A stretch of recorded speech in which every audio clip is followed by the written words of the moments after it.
He single-handedly challenged the Marines in Yonko 18 times and tortured over 1,000 times. He was sentenced to death 40 times. When they hanged him, the chains broke. When they sent him to the guillotine, the blade shattered. Even when they impaled him, the spears broke. Ultimately, he has sunk 9 great prison ships. In other words, no one could kill this man. And of course, that included the man himself. Suicide is his hobby.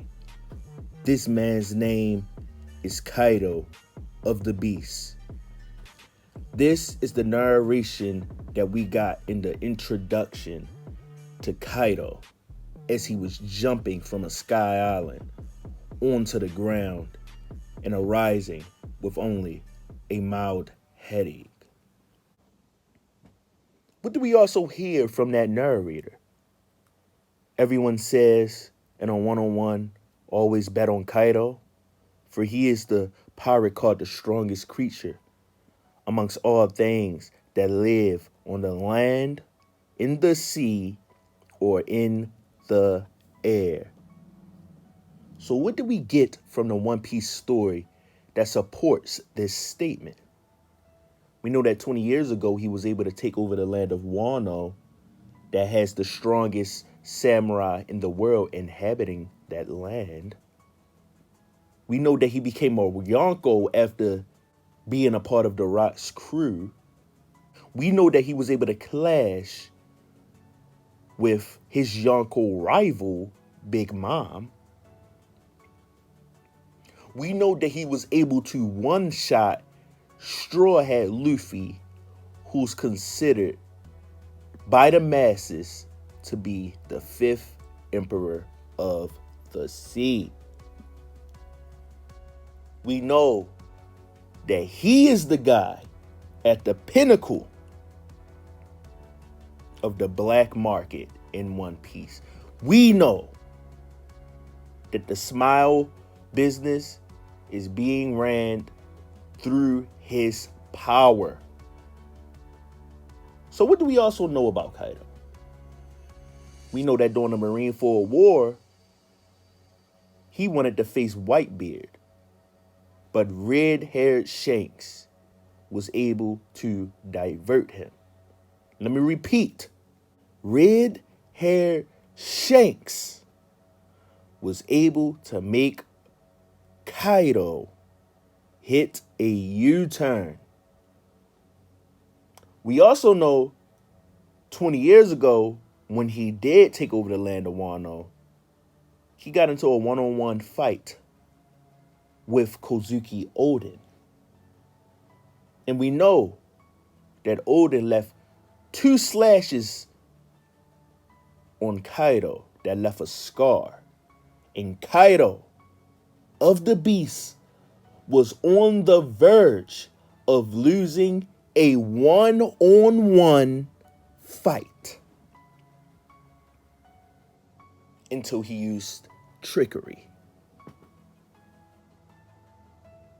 Not to mention that Kozuki Oden could easily be argued to not even be top 3 on Gold D. Rogers' crew. And now, in the most recent chapter, chapter 987 of One Piece, damn near every member of the Scabbards, Denjiro, Kinemon, Kiku, Neko, these are some of the members that was able to damage Kaido after we of the fandom thought it was such a big deal that Kaido was damaged against Kozuki Oden.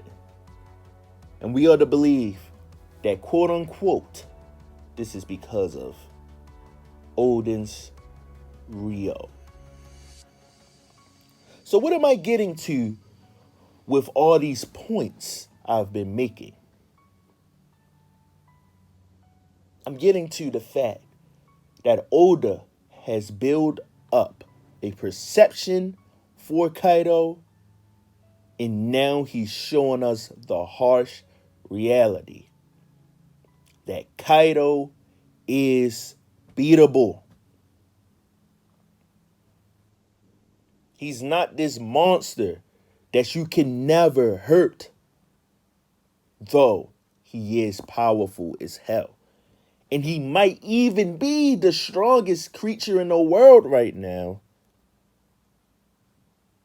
But that doesn't mean he doesn't have his vulnerabilities. See, I think people want to believe that it takes at least a Yonko and a little bit more than that to take down Kaido.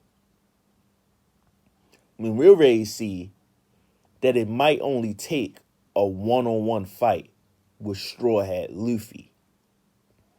And I'm guilty of thinking that Luffy had no way of taking down Kaido in a one-on-one fight.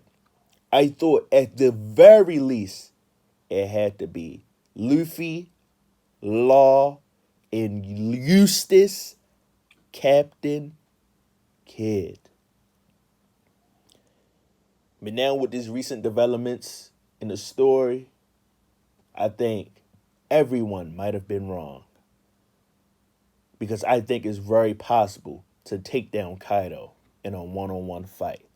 From all the evidence that Oda's been giving us, I think Oda has shown that the rumors, the media, the news in the One Piece world is not always a credible source. Just look at what Morgans wrote about Straw Hat Luffy, and I think you can conclude that that is a factual statement. Now, I'm not saying that it's a guarantee that Kaido loses in a one-on-one fight to Luffy, but I think you should raise your antennas.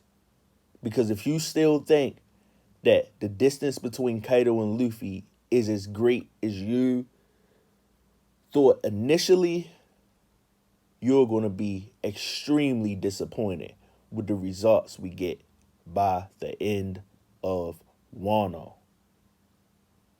And with that said, man, I'm out this bitch. Peace.